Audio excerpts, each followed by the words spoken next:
We'd like to welcome back AC and Timothy McCoy back to our segment. It's kind of a Q&A session to talk about World War I and World War II. And as an educator, it's always required teaching, going through and teaching about World War I, and you go through the content. But sometimes World War I gets breezed over, and a lot of times it does.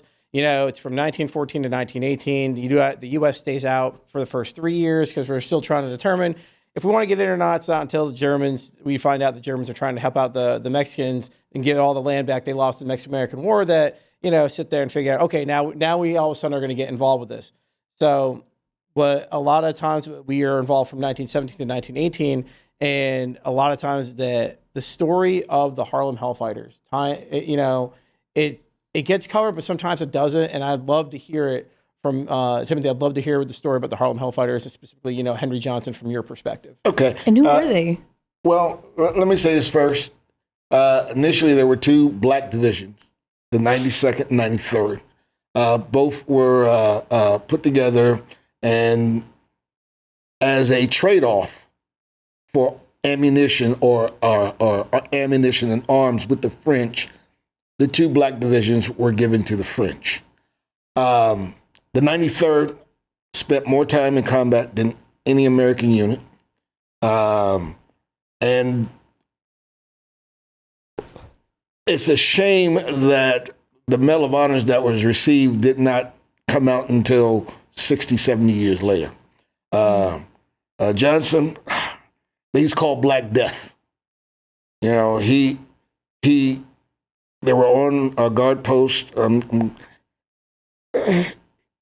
He fought with, a vastly superior force, trying to protect his friend. He was using a knife. He was using the shovel, and he drove them away. He drove them off.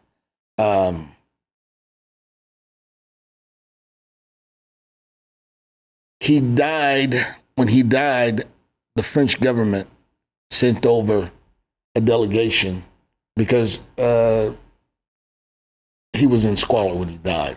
That's the story that saddened me about it. You know what I mean? You said, let's talk about it. And then I think about the end. I think about he wasn't remembered. World War II, World War I, there were a lot. I have a lot of family members that went to World War I, but they were stevedores. They were used as laborers. But you had two divisions that fought, and they fought well. Black troops was the first troops to get the. I'm going to say this wrong. The Cross de Guerre was. They were the first soldiers to get it. And what was kind of sad about this is when the Americans gave over the 92nd and 93rd, they had to adapt to their uniforms and their weaponry. We didn't get American weaponry. But we prevailed. When I say we, I'm saying as the guys whose shoulders I'm standing on. You know what I mean? I'm a combat veteran, and I'm gonna tell you now, if me and Brother AC are out there, I'm gonna defend him. But let me tell you, in 1917, 1918, when you got those primitive weapons, I got to fight with a shovel. Trench warfare. That was trench warfare. Exactly. Literally. Yes, it was. Mustard gas was very much used. Brutal. There were stalemates all over the places because nobody could go forward. Yeah. And I would defend him, but what Johnson did, I wrote a letter. Hey, he was brave. No, I'm just joking. I would. Yeah, the story that I often, the legend, the legend of heroism that I usually tell my students when we go through it is that, he was with a Private Needham Roberts in a listening post, middle of the night, and they all of a sudden hear, wire cutting, yes. And all of a sudden a grenade explodes and 4 German troops go over into his post. They don't come out. Right. They don't come out. And And from what I've read from excerpts that Johnson has given in interviews and things like that, they said when they looked at the field the next day that there was enough gear on the ground for up to 30 to 40 German soldiers, and one man just drove off 40 to 45 men. That is correct, because, and that's why I said I will defend you. But let me tell you, 4 come in, we got to fight. After that, I had to write a letter, you know. I'll get back. And like I said, when you're vastly outnumbered like that, and you're using everything, he was wounded several times. Yeah. And he kept going. He did not give up, you know. But then when he got home, he was no notations in his service record at all. And Exactly. that's the sad part And about that. And that's why I do what I do, because it's important. My father, when I was young, I'm segueing here a little bit. My father, when I was young, he was always gone. He did 3 tours in Vietnam. And I asked him, what do you do? And he says, I'm a history maker. I didn't understand that. He was a history maker. And that's what got me into history initially. And so, but the one thing he told me, he says, a soldier lives forever. And that Absolutely. goes for every service. Marines, sailors, airmen, they live forever as long as they're remembered. Yep. If I remember you and I honor you, you live on in my heart and the hearts of others. You know what I mean? And that goes to the core of why I wanted to put this program together, shine a light on that. And Brandi and you all agreed, and so many people just came rushing in to want to support this program. And, you know, I just cannot thank everyone enough for that. So. And really quickly, I did have a question. I do apologize. I did not mean to. Oh, you're fine. Can you tell me, how did the Harlem Hellfighters get their name? Okay, I'm gonna be honest. As what I remembered, it was based upon, you know, they were the Harlem Hellfighters belonged to the 93rd, and 93rd, the 369th, which was the Harlem Hellfighters. They were basically out of New York, and they spent so much. Yeah, they were part of the New York National Guard. Then they were federalized, and so, but they spent, like I said, my understanding was so much time in combat. They spent more time in combat than any other American troop. And they received more French decorations. The Germans actually called them Hellfighters. You know what I mean? They were, you know, it's sort of like the Airborne Devil in baggy pants. The Germans like, hey, don't mess with those guys. You know what I mean? Yeah. So, you know, it's a tribute to be honored by your enemy. Absolutely. Yeah. I mean, Buffalo soldiers, the Indians, hey, they fight like buffalo. Yeah. You know what I mean? Like the Devil Dogs, the Germans actually nicknamed that from World War I because they were coming out of the mustard gas all crazy, and they actually overwhelmed the Germans, and they were way outnumbered, and they looked so wild doing it. They called them, who are these Devil Dogs? As they were dying, and that's where the nickname came from for Marines, Devil Dogs. Yeah, Stuff like that. It's an honor to be given a name by your enemy. Yeah, truly. That means like it's respect and very interesting.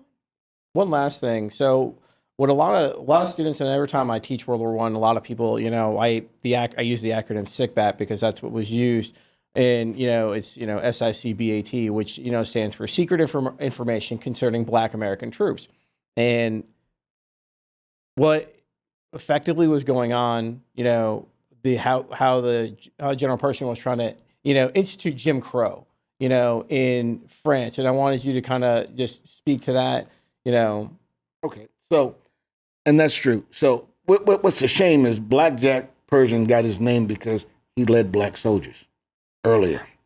And then now that he's general of the armies and people are like, hey, we don't want to, he kind of caved into pressure, I'd like to say. And it was true when the Americans gave the French the black soldiers, they wanted them to be laborers, not fighters. And the French were like, hey, I can't afford to have laborers, I need fighters. And so they pressed, that's one of the reasons that the French gave them their weaponry and their arms, was because the Americans had no intention of them going there and fighting. And in fact, they fought more than most units that went over to France fought. And so it is a shame, but that was that time. But it's a shame that the French recognized the abilities of these guys to go in and fight. The 92nd was kind of taken back by the American Expeditionary Force. There was a battle, it didn't go quite well, and they kind of held them in reserve most of the time. But the 93rd, which encompassed the 369th, they fought the entire time they were there. They didn't get a lot of rest. The French could not afford for that to happen. And although they thought we should dig ditches, and the French was like, no, I need them. And that is kind of what happened in most units of color.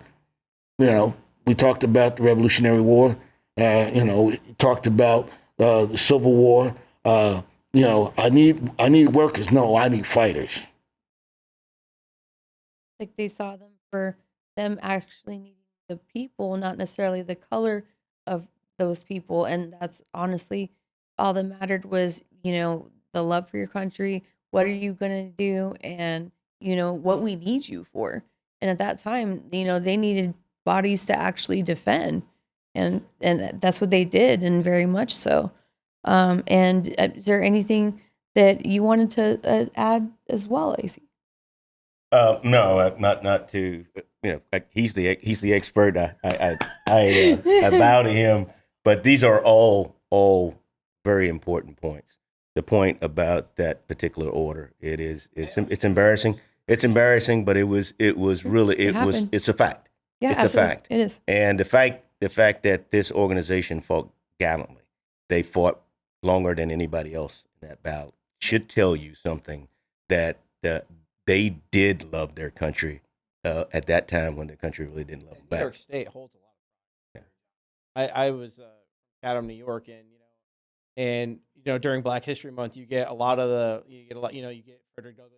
But we always had Henry Johnson. Yes. Like he was ours. He's in New York. He's ours. So and I always loved hearing his story. I always had great teachers, and they always told his story and legend really, really well. And it just what I always used to think. And every time Black troops stepped up, they've outperformed their white counterparts. That's not that's fact. Every time they had the opportunity, they got it, and because it's a population that was so marginalized and so much taken from when they got there, took it. Mm-hmm. And I love the photos from World War I. A lot of times when you see the Hellfighters together, their quadrigueurs are right there, their medals are on them, and I'm sitting there counting all of them. I show the students, like, how many medals do you see? And I'll put two units side by side. Like, Miss, we only see, oh my God, look at all the medals on those guys. It's like, it's just, and it speaks to because they're not handing those things out. Yeah. Medals are earned, always. It's 100% earned, and it's just when I see my students' eyes light up, and it's like, it's like, yes, you can do whatever. Yep. Amazing that both of y'all's stories are just intense, and I love the fact you guys are so willing to share it. And I've talked to so many veterans reluctant to share, and I understand why. And I'm really elated you guys, both of you, wanted to share, and the rest of our guests as well wanted to share their stories with our students and just the world as a whole. I cannot thank both of you enough for that. Yeah, let me say this. Sometimes, and I usually like to talk about units and not particularly individuals, because it's hard to see someone go give their all and then get mistreated afterwards. You know what I mean? And so for that reason, I generally stick to the unit stories, because then it gets emotional when you talk about the person, because that's somebody's father, that's somebody's brother, just like you. So it becomes emotional. You get upset. You remember when Roots came out? Oh, yeah. it was hard to go to school. You know what I mean? So, so that's what I'm saying. It's hard to talk about the individual because it brings a lot of emotion into it. I mean, as it should. It should be something that's taught in a sterile environment. There should have empathy what these people went through. You know, and then how they were treated when they got home was it was just horrific. They were just thrown away, you know, and not just the African American soldiers when they came. I mean, most of World War I veterans were just so, you know, mistreated. Their suicide rate was just really intense because the government really wasn't providing a lot of resources for them. And, you know, things, you know, like Grunstow's work with the PACT Act and, you know, especially with burn pits and everything else has really paved the way for veterans to be able to get the resources. And thank God that's that. And I applaud Grunstow for doing that. PACT Act means a lot because we had about, 20-something commit suicide coming out of the previous war. That's important because, again, you know, everybody's an individual. I mean, everybody here matters. Everybody matters. Everybody. And, you know, now we have help for folks that's coming out of combat. And I call that, I see that as a blessing. I mean, didn't understand post-traumatic stress. Like they called it combat stress or battle stress. And there were certain generals, well, I won't name them, however, they're very famous, but what they would do is they would see people that would have and be in the infirmary with severe PTSD. And they would basically say, well, he's malingering, put him on the front lines, he can die. You know, and they just throw them away. And when people came back, they didn't know how to manage those things that they saw. And it's hard to explain on this program, really, the things that you have to do in trench warfare. I mean, trench warfare, you're literally going through with a actual like special knife, you know, to basically do things. And there's quite a bit more we could go into. But at the end of the day, there's unimaginable things you see and experience, and you can't just shut those memories off. And at the end of the day, those soldiers had to deal with all of those things that they did and saw, and there was really no resources for them. And they say 22 a day now, but it's something probably like 50 or more because they don't include opioid deaths and things like that. But back then, it was probably quite a bit higher. And I mean, I don't know the studies, so I can't speak to it. But at the end of the day, there just wasn't enough out there to help those veterans when they were coming home.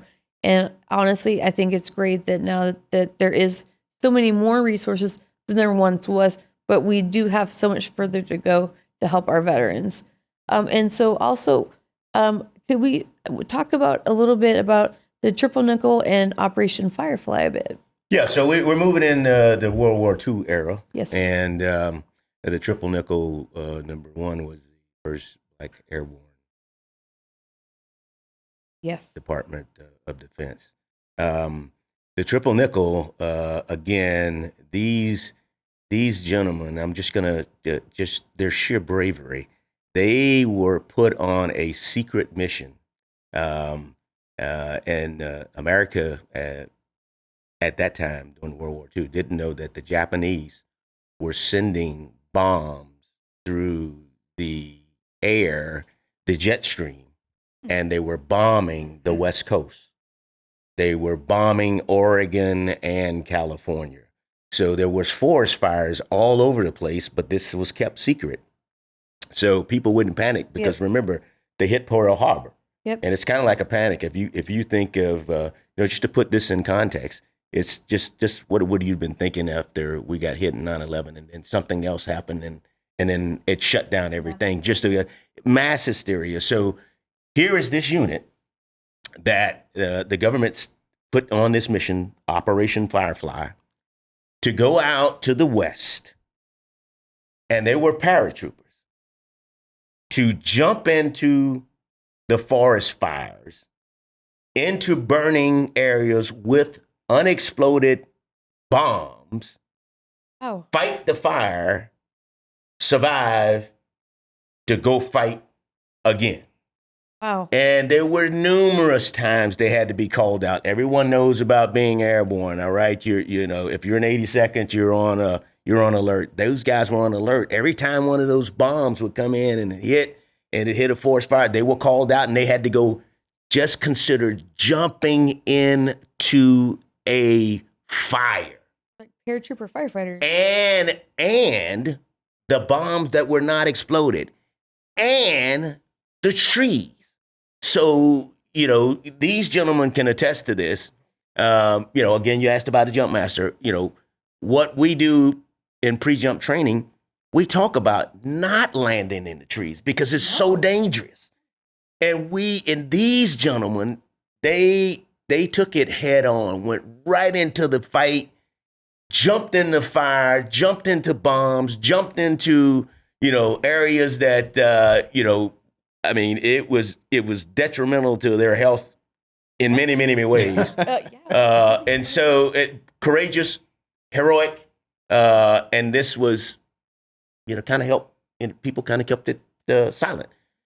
Again, what I wanted to say about the triple nickel is that today, the Forest Service, the United States Forest Service, they are thriving off of the things that the triple nickel did during Operation Firefly, because their smoke jumpers they learned from those events during Operation Firefly. Exactly. It's a jumping. If you can just wrap your head around, first you're on an airplane, then you're gonna it's in flight, and then it's gonna fly into an area that's burning up. You've never jumped before. Trees. Yeah, you've never jumped before. You don't even know. It's a forest. It's not a drop zone. No. Drop zones. Where there's formulas to figure out drop zones. No, Right. This is a burning forest with bombs and unexploded bombs. Just consider the courage, the commitment, the sacrifice these gentlemen put forth just for the love of the country and just for the love to be elite. They wanted to be elite airborne paratroopers. They did that and more. And were they all trained to defuse those bombs? I know now we have EOD, that's what they call it in the military. But back then, I don't know if that was something that was in use. I don't think they had EOD guys jumping with them at that particular time. They were supposed to put out the fires. It's just, and they couldn't go in to a coffee shop and have a cup of coffee with somebody. They just couldn't do that. But yet, they could have just gone, run mission, completed, put out the fire, stay, and then they want to sit there and they go and have a cup of Joe with local talent. And it just boggles the mind to think about that, and that they did it for love of country. And it goes back to your comments about the Constitution, that when you swear to protect and defend that document and the values that our nation has, it's saying you support the it's not something dirty or anything else. It's it's why the military exists, to support, protect, and defend that. And every time when I first jumped back in 2020, I thought about D-Day, and because I'll be honest, I didn't know about the triple nickels in 2020. I did not, and I was unaware. I'd spent so much time researching the 82nd and 506 and Easy Company and the other units that jumped into D-Day. And after I jumped, the historian part of me kicked in, and Rad Parachute Team USA decided to make me their team historian. So I started diving into the parachute legacy and history, and then I discovered these guys. And I started. And the really interesting part, one of the teachers that worked at my school, he was a smoke jumper himself, and he came to a presentation we did at the school. He watched it, and he's like, "Yeah, I used to be those guys." And he was a white teacher. He was making the joke. And I was like, "What? You were the like? No, I used to be a smoke jumper." It's like, except I jumped in with camera equipment. His job was to jump in and film it, and film how the fires were being put out. Oh. And right before he left, because he no longer teaches them, he gave me his smoke wings, and that was the coolest thing in the world. And I remember my first jump. It was at night. And I think about this now. First, I was thinking about D-Day, jumping into Normandy. And now I go back and I think about that first jump, and it's like, my God, I could see the drop zone. I could see the wind side. I had wind indicators. I couldn't imagine jumping into a fire. The trees had on fire. And I remember going through ground school. And so our CPT, we have a 1 week ground school, but we have the finest jump masters in the world. We do, and we go through that training so fluidly, and we spend 2 solid, like 12-hour days doing nothing but PLFs and going through the ground schooling and all that. And it was just, you know, and I always remember the tree landing one, you know, and just, you know, not going to name names, but I know people, you know, that have jumped into a specific forest, you know, that it's just, but I had never thought about what it would be like to hit the trees and be hung up in the trees. And then, you know, they were all issued gravity knives to be able to cut themselves out in the event they got hung up, especially in Normandy, you know. And my question is like, so when they got hung up in the trees, I'm sure, were they issued that same gear? Was it that same knife to sit there and cut themselves out? So for the smoke jumpers, they were issued let me down. Oh, okay. All right. So you got to understand, like Sergeant Major said, they jumped into the trees. That's not normal. Okay. You're jumping into the trees where other trees are burning. And then the only fatality that occurred was Malvin Brown on August 6, 1945. What happened was he did not complete his training. He was a medic. He was trying to get out of a tree. And before he could get all the way down, he slipped and fell, and that was 200 feet into a rock bed. So it was dangerous. And the other thing you have to consider is the fact that when these fires broke out, it wasn't near a town. When Malvin Brown died, it took 3 days to get his body out of the woods.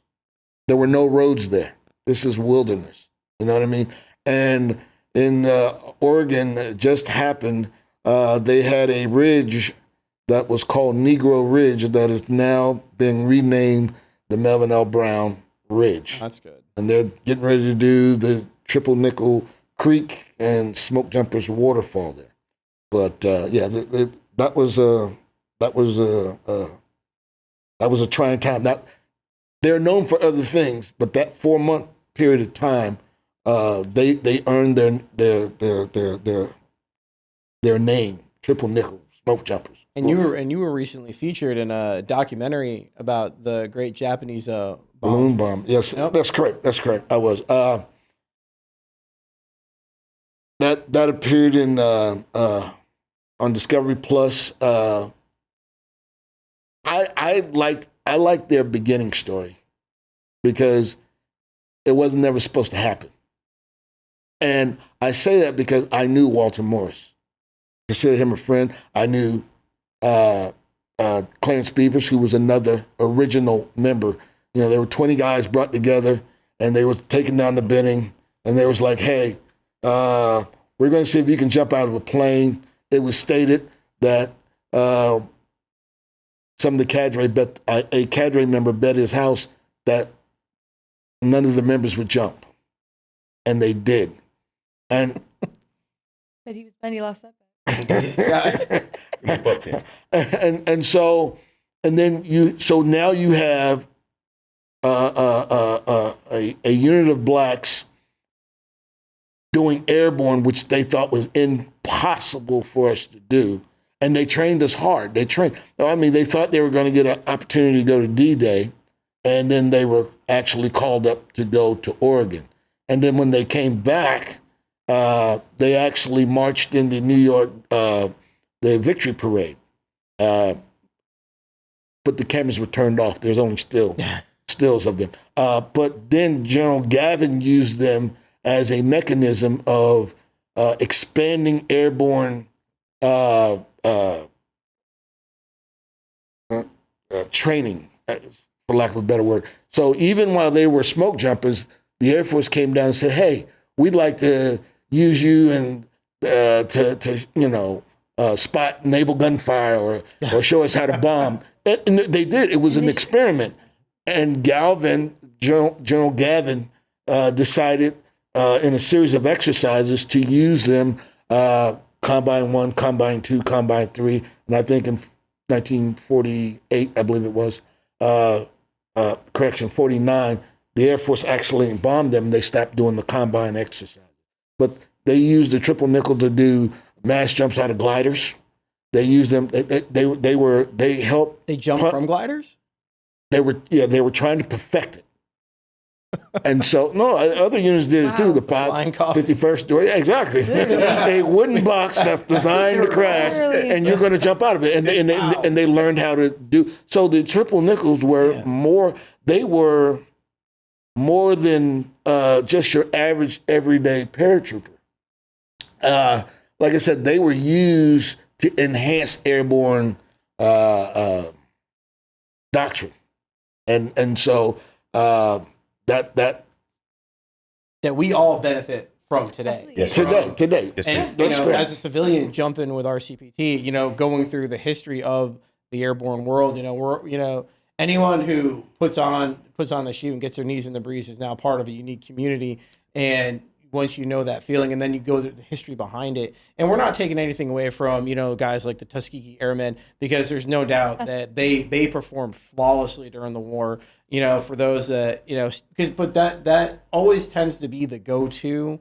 For the history, and we're not taking anything away from them, because their credit and honor is well deserved. But we really wanted the point of this was to put the spotlight on the 555th, Right. on those guys, and give them their time, give them their shot in the sun. And it also coincides with the Double V campaign that was going on back home. People forget that the Double Victory campaign, victory at racism at home and victory, overseas was a big deal, especially in the Negro press. And it was just, it was a time where it was everyone was doing what was necessary, and everybody served. And I just so relieved that the 555th was out there putting those fires out. I can't imagine jumping from a flying coffin. I'd like to do a shout out though to the USS Mason. USS Mason was an all-black subchaser during World War II. Red Ball Express, 75% of those guys were black. Wow.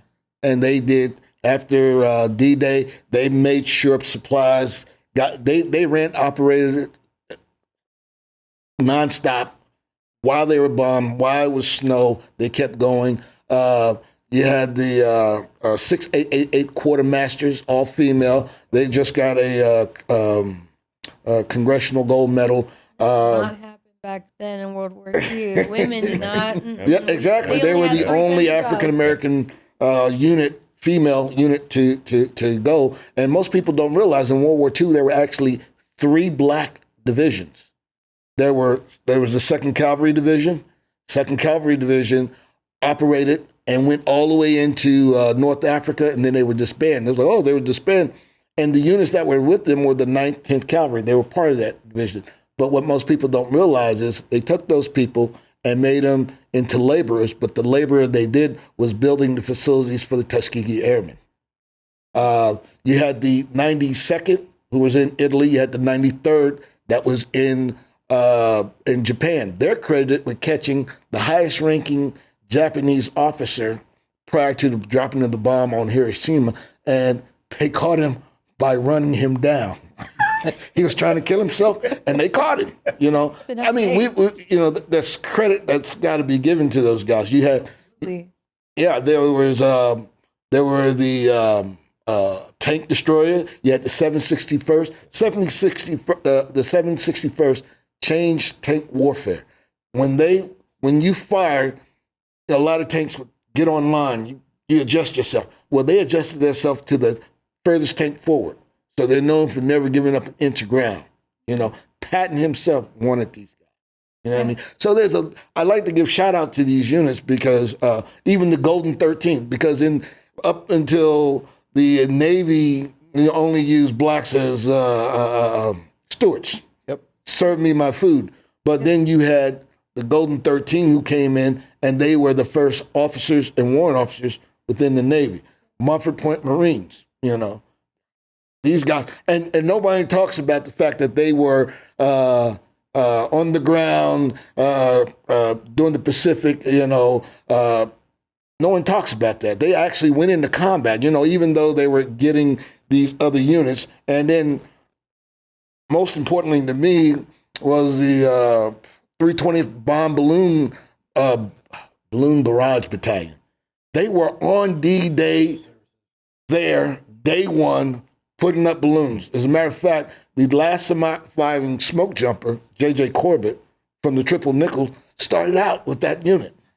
Oh. I can't imagine dragging a balloon, a barrage balloon on the beach. While the beach is on, they were just getting turned up. And they're shooting at you. I just can't, a lot of times when they cover, African American history, in World War II, they'll cover, Dory Miller, on Pearl Harbor, and they'll cover, the Tuskegee Airmen, and the special services, with the balloon, or barrage balloons, they'll mention, and again, the others, I never knew about the subunit.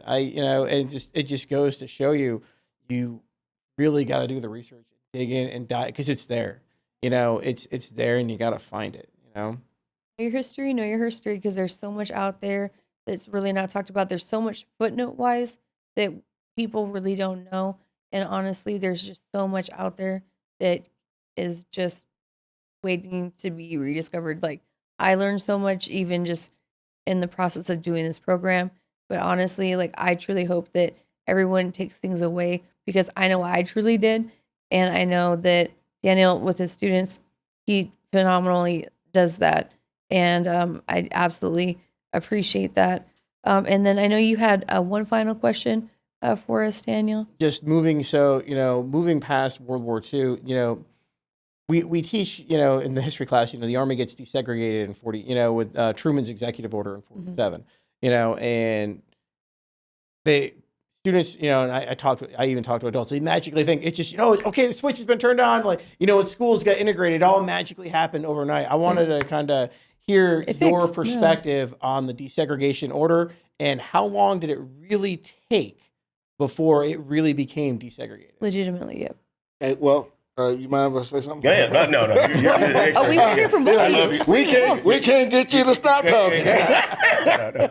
Okay, so actually, the triple nickel was the first unit that went into, that was actually assigned to an all-white division.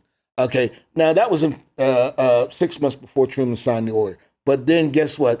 You still had all-black units when Korea broke out. And the triple nickel again stepped up because it sent 130-something soldiers to Fort Benning. They became 2nd Ranger Company.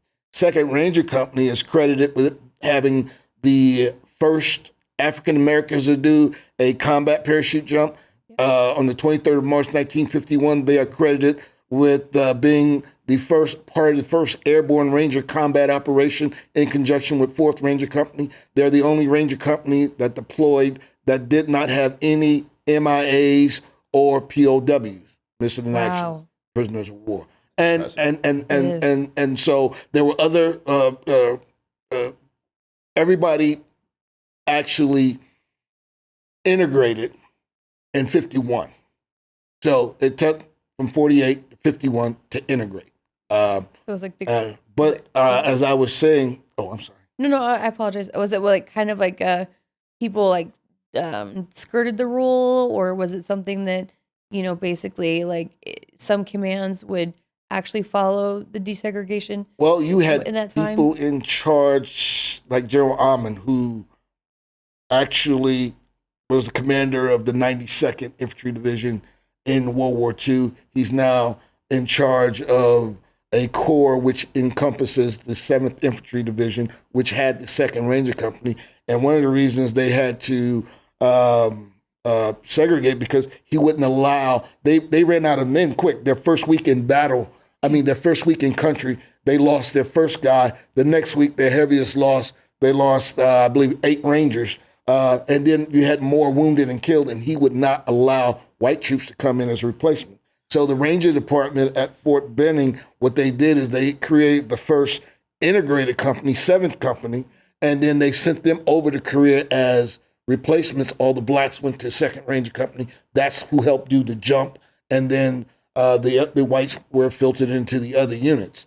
So it was that type of attitude that really forced the change. And then 2nd Ranger Company integrated into the 187th. Last thing I'd mention, I know we're running out of time, is the triple nickel. Triple nickels were known for integrating other units. 1950, they sent a unit down to the 11th Airborne Division, and they had 3rd of the 188th. You had the 80th Airborne Artillery anti-aircraft battalion, which you had the 503rd Airborne Field Artillery. They were pioneers in airborne. If you were airborne, you were in triple nickel. And if you were going to form something else, where are you going to get those people? From triple nickels. Well, thank you so much for just your knowledge and explaining and just educating everybody today. We appreciate your time. And I don't know if you guys had any final thoughts, but I know we do need to wrap up today. But thank you guys so much. What did you guys like to add anything before we did finish? I'd just like to say this one thing. The contributions of African Americans is our contribution in trying to make the United States of America a more perfect union. And we still have African Americans serving, trying to get to that goal, to make our country a more perfect union.